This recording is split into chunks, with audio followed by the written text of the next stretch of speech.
안녕하세요. 프램프씨입니다. 여러분의 구독과 좋아요는 큰 힘이 됩니다.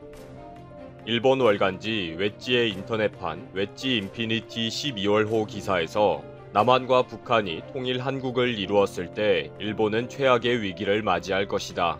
당장 대책을 세워야 한다. 라는 전문가의 특별 기고를 실었습니다. 놀랍게도 이 기사를 작성한 사람은 리처드 롤리스입니다. 전 미국 국방부 아시아 태평양 안보 담당 차관보를 지낸 리처드 롤리스의 분석이기 때문에 상당히 구체적이고 현실적인 조언입니다. 실제 통일 한국이 곧 될 가능성이 높고 만약에 그렇게 된다면 일본은 최악의 안보 환경과 경제적인 위기에 처하게 될 것이라고 진단했습니다. 충격적인 내용들이 많기 때문에 조금 길더라도 자세히 소개하고자 합니다. 월간지 웨지의 12월호는 지난 20일 발매가 되었고 이 내용은 27일 인터넷판 웨지 인피니티에 게재되었습니다. 큰 내용은 한반도는 앞으로 남북이 하나로 된 새로운 조선을 이루게 될 것이 확실하다. 그것은 일본에게 악몽의 시나리오가 될 것이다. 대안의 하나로 중거리 핵 전력 시스템을 도입하는 것을 지금 검토해야 한다. 라는 것입니다.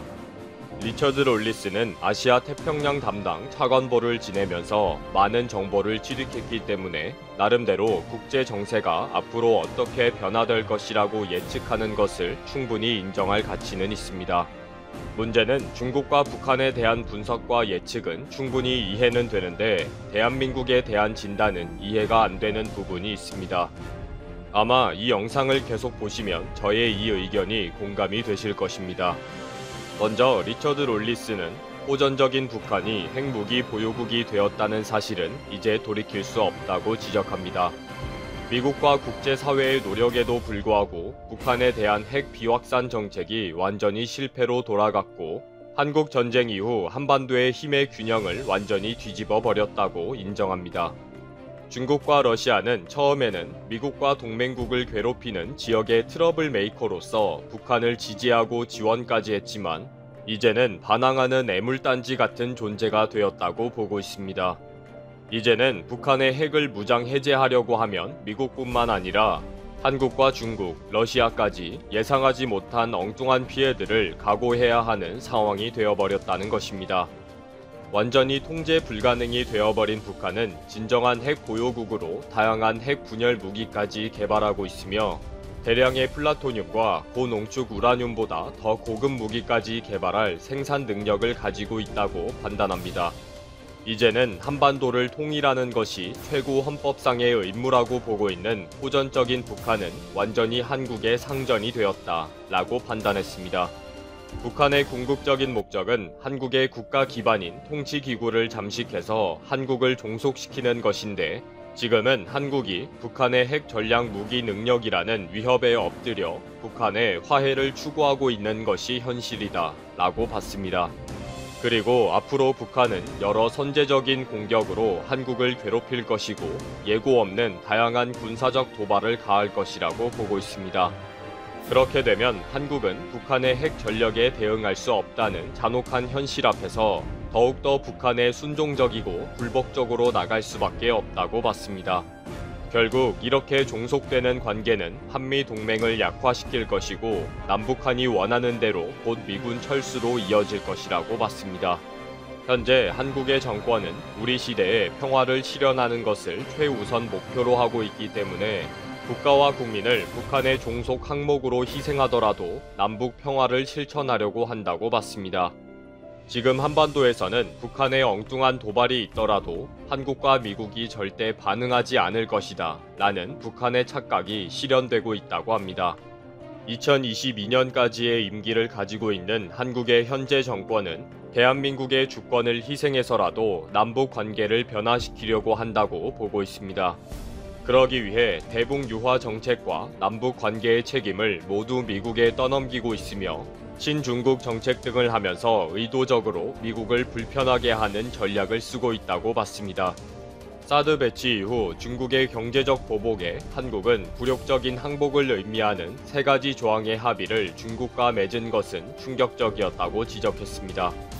이제 미국도 한국 정권의 이러한 뒤죽박죽 전략과 수렁 관계에 탈출하려는 조치를 취할 때가 되었다는 것을 잘 알고 있다고 합니다. 리처드 롤리스는 한미 동맹은 더 많은 고통을 겪게 되는 시나리오를 거친 후에 결국 2030년까지는 어떤 식으로 결론을 내리고 죽음을 맞이하게 될 것이라고 결론을 내렸습니다. 이러한 상황에서 일본은 어떤 미래를 맞이하게 될 것인가? 첫 번째는 미국이 철수하면서 한국은 북한에 영원히 종속되는 민주주의 국가로 남을 경우라고 보고 있습니다. 북한이 핵무기를 사용해서 동생 한국을 자신의 뜻대로 하는 것이며 일본을 완전한 대적으로 간주하는 것에 한국과 정치적으로나 감정적으로 공감대를 발견하는 상황이 온다는 것입니다. 이미 많은 한국인들이 북한의 핵무기와 미사일 등은 한국에는 사용하지 않을 것이다. 일본의 위협이 되기 때문에 괜찮다 라고 생각하고 있기 때문이라는 것입니다. 두 번째는 한국이 북한과의 갈등 관계를 유지하면서 독자적인 핵무기 개발에 나서는 경우라고 보고 있습니다. 한국의 현재 정권이 한미 동맹을 파괴한 후에 남북 관계의 상황에 따라서 필요하면 핵무기 개발에 나설 가능성이 있다라고 지적합니다. 현재 한국의 보수파 정치권에서도 핵무기 보유를 강하게 요구하고 있기 때문에 가능성이 충분하다고 봤습니다.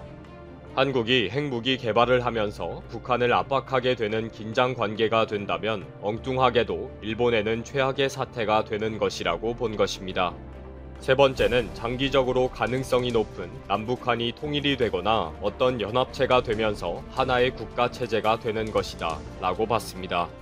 적대 관계의 종료와 같은 평화협정을 맺으면서 한반도에서 통합운동이 촉진이 되면 통일 논의가 급속히 진행될 것이라고 봤습니다.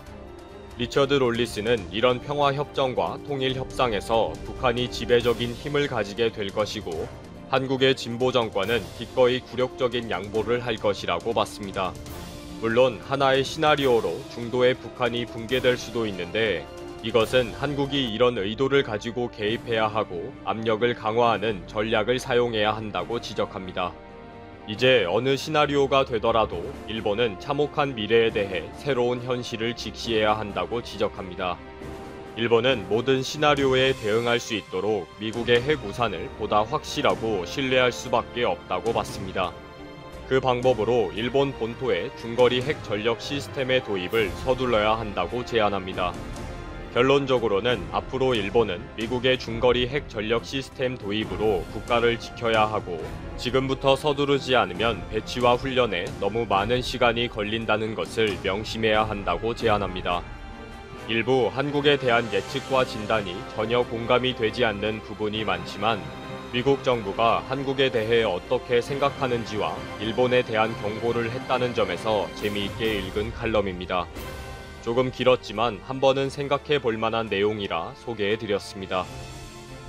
안녕하세요. 상식이 돈이 되는 지식스쿨 크리스티입니다.